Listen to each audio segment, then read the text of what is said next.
Welcome to another episode of Andrew Price Checks Your Homework. In this video, going to be checking your homework, making sure that you UV unwrapped this seat and backing correctly.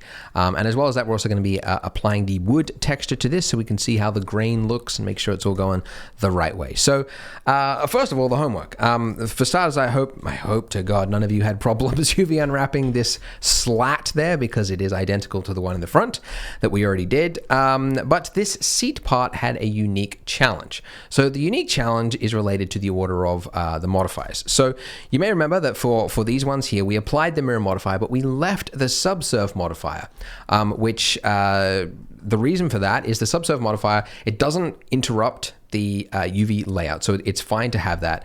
What it does is it adds detail, right? So the more you increase that, you can see that the smoother this lines get. So if my camera was really far away and this chair was being rendered for a back shot, it's handy to have a subsurf modifier because I could just like turn down my render detail like that, and then that way it will render faster. But then if I was doing like a really like close-up shot and I needed like extra detail that, you know, this was coming through like a little bit clunky or whatever, then I could like turn it up.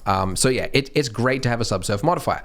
Now, in the case of this seat part here, I'm going to be applying my mirror modifier, right? And I've got this. Looks like that. But I want to then apply the thickness, the solidify thickness, because if I didn't apply it, I would only UV unwrap like one part of this and it would just like duplicate it both sides, and then you wouldn't get any texture on the rim, or it'd be like a stretch texture or something weird. So I don't want that. I want to UV unwrap the full thing. Now, if I applied if I left my subsurf modifier and then I applied the solidify modifier, then it would be just as though I had put it first in the list, right? Like you can see, moving it up first or applying it, it's the exact same thing. But we can have our cake and eat it too. We can apply our solidify modifier and keep our subsurf modifier like this. Just like how we resolved this thing down here with having that face there, we're going to do the same thing here by adding a crease. So I'm going to select all of these edges around here. And by the way, if you didn't do this, totally fine. This is just like an FYI. It's not a big deal. I'm going to now just give it a crease. So Shift E, and I've now given that a crease. So now that means we've now got that hard edge to it. We've got both sides of it. We can UV unwrap the entire thing, and we have our subsurf modifier. And that's it. So I'm just going to do the exact same thing here. So I'll apply my mirror modifier, and then I'll apply my solidify modifier right there. And now I shall do it this. So yeah, the first like 10 times I made this chair, I didn't even discover this method. I just thought like, well, I'll just have to apply it. So I just applied my solidify modifier, right? Which, by the way, just to show you what that looks like, just to waste some more of your time, it would just mean that you would have something like this, which is totally fine. It's not a big deal. Like most renderer, like it's not going to slow down your render engine rendering that much anyway.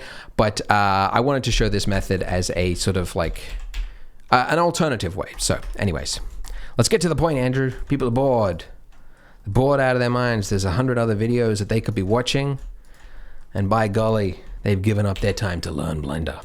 By the way, someone else in the comments said that instead of hitting Control E to mark seam, because that's the next step, is marking a seam for this, you can just right click, which is true. Forgot about that. So thank you to that 100 people who said that or whatever. Yeah, one less thing to memorize. Like you don't have to hit Control E. You can just right click and go mark seam. So we'll do that. So we'll go UV editor, U unwrap. And if we did it, we should get this. But this part here, this is the rim that goes around it. So we want that to be a straight line, or as straight as we can. So it doesn't really matter like, yeah, where, but I would say the camera is least likely to see it probably right in the middle there. So I'm just going to select that one little edge there, mark that as a seam, and then hit unwrap.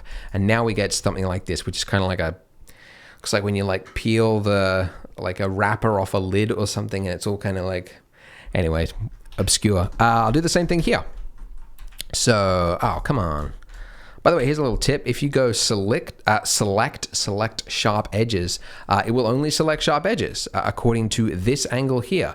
So then if I increase this angle until it's like somewhere around 80, these other ones here will also disappear, leaving the only sharp edges remaining being the ring that goes around it. So that's also a cool tip. So mark the seam, and then I'll just select one little thing right there, mark seam, you unwrap, and we are done. Ta-da! And to check it, of course, I guess we should check it. I will copy the material from there with Control L and materials. We now have squares, and as long as we are squares or close to squares, we know that we've done the right thing. So our chair looks like it is in very inconspicuous Christmas wrapping, or it looks like an object that's going to be removed in like VFX, you know, like a behind the scenes thing, and there's a guy dressed in a monkey suit that looks like this. But anyways, usually, to be honest, whenever I'm UV unwrapping something, I generally just use the texture that I'm gonna use on the chair. Like I would just use a wood texture for this and see how it looks. You won't be able to see the stretching as easily, but it won't be that bad. Yeah, this having squares is like the proper way to do it. So I figured, why not show about it? Why not show you guys it? So there we go. All right, so we are gonna now switch to seeing how this looks with a wood grain texture. So first things first, let's find out what the real chair actually has. And as it turns out, Fredericia has provided just that, material options. And it tells you exactly the different materials that they have. The one I'm gonna go for is the oak standard lacquer, which, you know, it's just one of the many ones you could use. Now, if you tried to be crafty and actually download the texture from their site, you would find this, which is not going to look so great when you try and tile that like 200 times across it. It's going to look like tiles. You'd almost be better off just keeping this. So you need a proper texture from a proper texture website. So there are a number of websites available, and it just so happens I am a shill for one of them. For those who don't know, Polygon, this site here, is actually my website, my creation. It's a company that we've been running for 4 years now. We got 3,200 textures, and photorealism is the end result. So I just so happen to believe we have the best wood available. So if you go to our wood section here, we've got a range of different woods, and then underneath the veneer fine, which is where you'll find this fine type of wood, you'll get all sorts like this. So you can get your texture from anywhere. You can even get it from Google Images if you were so inclined. If you sign up for a free account on Polygon, you can actually download this one, which is very, very close to the oak material. It looks very close to the original, so that's free, so you don't even need to pay anything for that. But if you were to sign up and become a member, you would be, for one, supporting the channel, which I appreciate, and you could also download this one, which is actually the match for this chair. It's a very, very, very close match because it's got just some slightly better grain in it than the free one, but either one should produce a pretty desirable result. So when you got, I clicked on the wrong one. When you are going to download it, you get some options here. First of all, the resolution. You would be inclined to just select the highest resolution available because you'd think like, yeah, might as well get the largest size. However, know that the larger image texture you use, the more memory you're going to use when you render it. So if you're rendering on your graphics card will have a ceiling, a hard limit to how many gigabytes of memory it can hold. So if you're using 8K textures for a chair, chances are you've probably used up like half a gigabyte just for one chair. So keep that in mind. Unless the camera is going to be closer than a close up, you probably don't need anything higher than 3K. So I'm going to go 3K. Then for these maps here, you've got normal 16-bit. And that is basically, it's a TIFF file, which is 16-bit rather than a JPEG, which is 8-bit. If you were to get the camera in really closely in an 8-bit JPEG, you can sometimes see artifacts, right? So a 16-bit one is superior to it. Very rare, but anyways, I'm just going to download the 16-bit version, not the other one. And then we don't need the reflection map either, because that's only for specular workflows, which is a whole other rabbit hole that I'm not going to go down. But anyways, you only need diffuse, gloss, and normals. So click download. Now, when you download it, you will get a zip file. If you unzip that zip file, you'll see inside you get some preview images, as well as inside the sizing thing, the maps, which should look like this. So in the next part, we're actually going to be talking a little bit about material tweaking and what maps actually do. If these two confuse you, don't worry about it. We'll cover it. But this is the one we are going to use. So essentially, going back to our model here, all we need to do is replace this untitled texture here. So this is the material properties of our chair. Replace that with that color map. So I'm going to delete that, then click open, find my texture, and then just on the color map, click on open. Okay. So the whole purpose of this is to check how this now aligns with the grain of the wood, because before we were just checking for stretching, but now we can see that some of the grain is rotated in odd ways. So let's talk about that. So let me just have a look in, so this is the UV image editor. I'm looking at preview mode. So let's look at this texture that's going down this the side of this chair here. So this is the part of this that is rotated in the wrong way. Now, when you're looking at a UV image editor like this, it's hard to know sometimes, like, okay, if I only want to change this island here, I would have to find like which one of these islands is. Now you can select an island over here by hitting L. That's easy to do, but it's not clear which one I'm actually selecting on the model. It's not clear which island is the correct one. So I only learned this very recently, and I'm embarrassed to say how long it took me. But if you hover over the part that is the problem, in this case right here, if I just hit L, it'll select the whole model. However, down here you've got some more options under linked, and then if you change the delimit to seam, it will now only select up to that seam, which means that now over here in our UV image editor, I can identify this is the problem, and I can now rotate it the correct way. And yeah, I only discovered that when I was making the teddy bear tutorial, which was like a couple of months ago, and I was like, how did I not know about this sooner? So anyways, exact same problem here. The backing, both of these, is the wrong way around. So I might just select both of those with Control L. Once you've selected, if L is just a mouse over event, but if you've selected two parts of both meshes, if you hit Control L, it selects both of them. Confusing, because Control L in the object thing copies a material from something else. It's not the best. It's not the best, but it's okay. We'll deal with it. Okay. Oh yeah, and also I guess the UV image editor, we might as well change that to the grain as well. So that is that. This grain here, looking at our reference, is actually rotated the correct way. So it should be going lengthways like that. And we can also see the scaling, the correct scaling of the grain on different parts. So we should fix that as well. But yeah, the graining over here, the graining over there, it's pretty good. The scaling of this. So the scale, according to this, it's quite big. It's like, you know, you can count like the ribs, the veins, whatever you want to call it. Feels gross calling it ribs. Ribbed for her pleasure. It's the Wayne's World thing. Anyways, yeah, so what scale should it be? So really, I just generally play with it and see like until it looks close to the reference. And you know, you'll never ever probably get an exact reference, a texture match, unless there are like some furniture companies who would provide you with the exact texture and they know 3D graphics as well, so it's already seamless and tileable like this, but usually not. You have to get it from a site like Polygon or somewhere else and hope that it is a good enough match, and in that case, that's pretty good.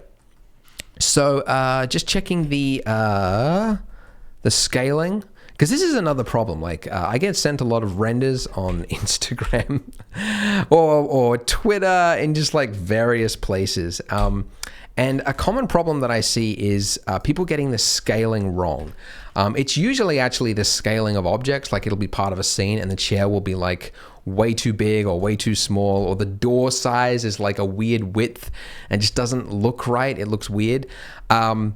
But scaling of textures is just as important. I saw one today online that was like by this expert concept artist, and like it was like this dragon lying on the ground, and like the leaves, the size of these leaves were gigantic. It would be like half the size of a person or something. Like it was way too big, and it completely threw off the realism for me. So the scale of these things, while it might seem pedantic, it does actually matter. So just take a moment to just check all around it. Check okay, so I can see the scaling of this slat is way off, right? So that's why you check these things. So check that. And by the way, I think also manufacturers of high-end furniture like this one would probably know to not include like an ugly seam, you know, like I don't know if that's ugly or not, but you know, you wouldn't want to have like a really noticeable dark line going down it. You'd want to have something subtle. So if you've got any areas of like undesirable, ugly parts of your mesh, just grab the seam and just like move it around a little bit and just see how it looks and see if you can get anything that looks a little bit better. All right, now the final thing to talk about is this rim, which is currently at weird rotational values, and it is a problem. Now, if we look at our reference, we can see that the rim is actually plywood, which, as someone identified in the comments, ply means simply like ply, like 3-ply tissue, right? It's like ply is like layers, I guess. So it's layers of wood. Yeah, how do we get that? It's pretty hard to find a plywood texture, and I guess you could find one. However, as it turns out, I discovered a little trick. Plywood is really, it's kind of like 1, 2, 3, 4, 5, 6, 7 alternating light, dark pixels. So stay with me here.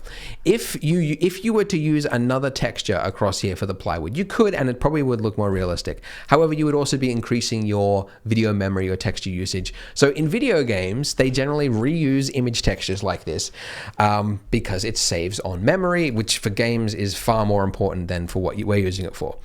Anyway, so this is a little habit of doing something like that. So we're going to select this rim here. And first of all, it wouldn't matter if you even used a completely new texture. You would want this line here to be straight, right?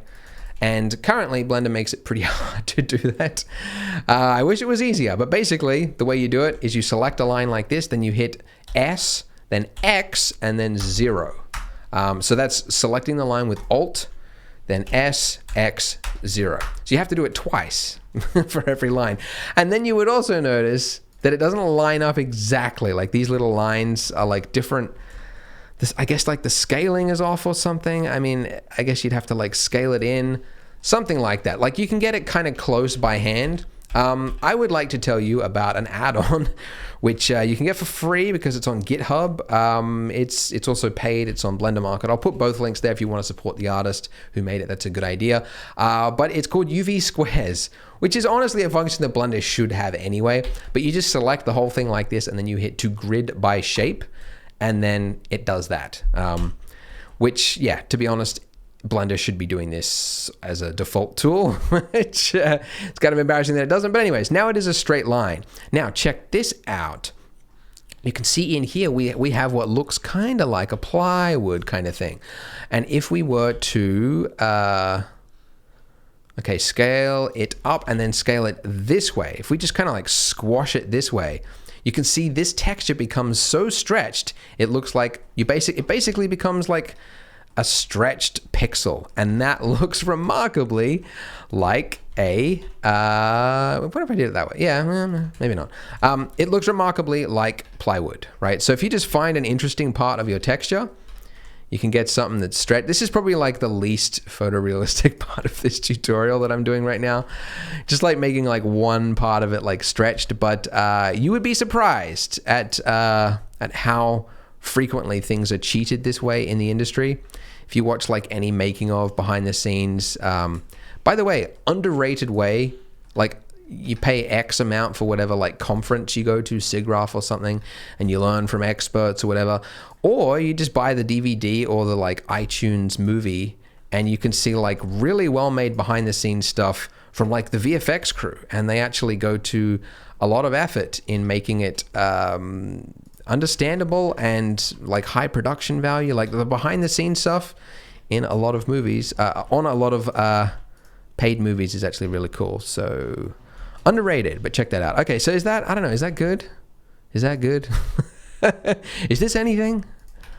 I feel like that's something. That's pretty close. So I'm just gonna do the exact same thing for this guy down here.